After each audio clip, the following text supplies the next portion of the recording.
Are you aware of where plants obtain the energy required for growth and reproduction?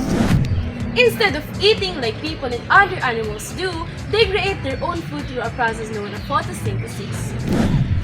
Plants produce oxygen and carbohydrates during photosynthesis by converting light, water, carbon dioxide from the atmosphere.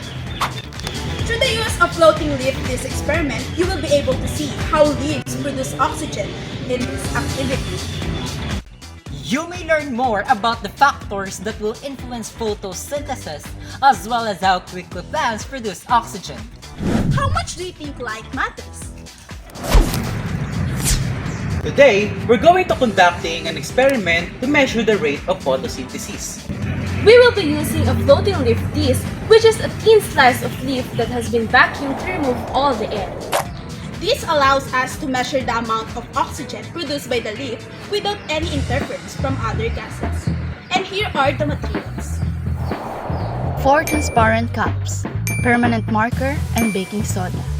Measuring cup, water, 1/8 teaspoon, and dish soap. Light source, puncher, plant leaves, plastic syringe.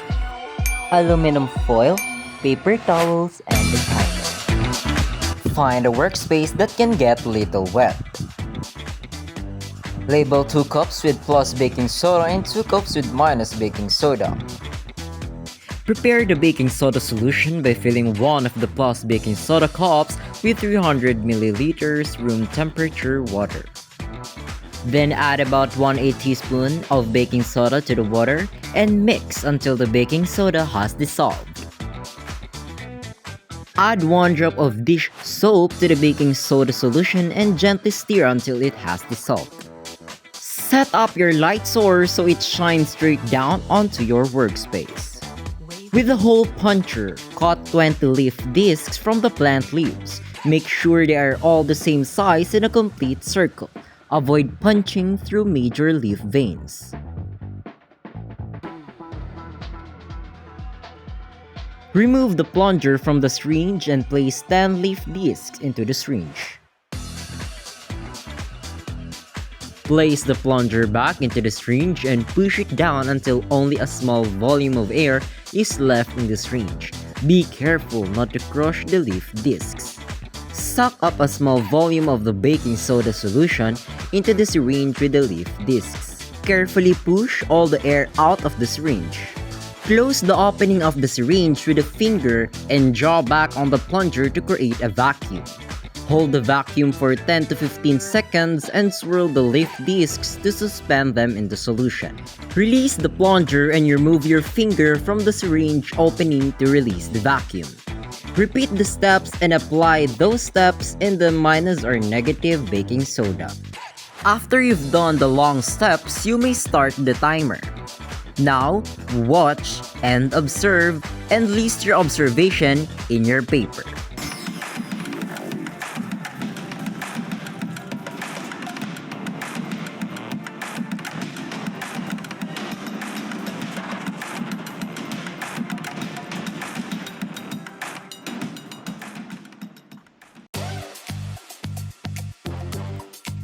The challenges that we encounter are when our group tries to find a store that has a syringe. We find it hard to buy a syringe since we don't have a lot of resources to buy it.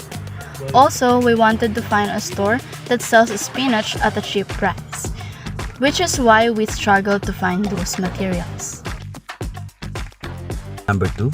In addition to the amount of oxygen produced, the rate of photosynthesis can be also measured by the amount of carbon dioxide consumed, the amount of water used, the rate of leaf growth, the amount of chlorophyll in the leaves. Besides the amount of oxygen produced, you could measure the amount of carbon dioxide consumed, the production of glucose or other sugars, or the rate of electron transport. Vacuum is necessary to remove the gas from the leaf tissues so that the only gas that is present is oxygen. This allows for a more accurate measurement of the amount of oxygen produced by the leaves. It is necessary to create a vacuum that removes the gas from the leaf tissues to ensure that the oxygen produced during photosynthesis comes from the water and not from the air trapped in the intercellular spaces of the leaf. Some factors that may affect the rate of photosynthesis include light intensity, carbon dioxide concentration, temperature, water availability, nutrient availability, leaf age, leaf orientation, and presence of pollutants. Any inhibitors or toxins that affect the enzymes involved in photosynthesis. During the activity, we manipulated the light intensity by adjusting the distance between the light source and the chamber, the temperature by using a heat lamp or cooling fan, and the availability of carbon dioxide by adjusting the flow rate of the mixture. This is just the beginning. With further research, we may able to develop new fertilizers, And other products that can help plants grow faster and healthier. By understanding the factor that affect the rate of photosynthesis, we can better understand how to optimize plant growth and productivity. By understanding photosynthesis, we can learn how to create an environment where real plants grow and thrive. Now and forever. the future. Of photosynthesis. Research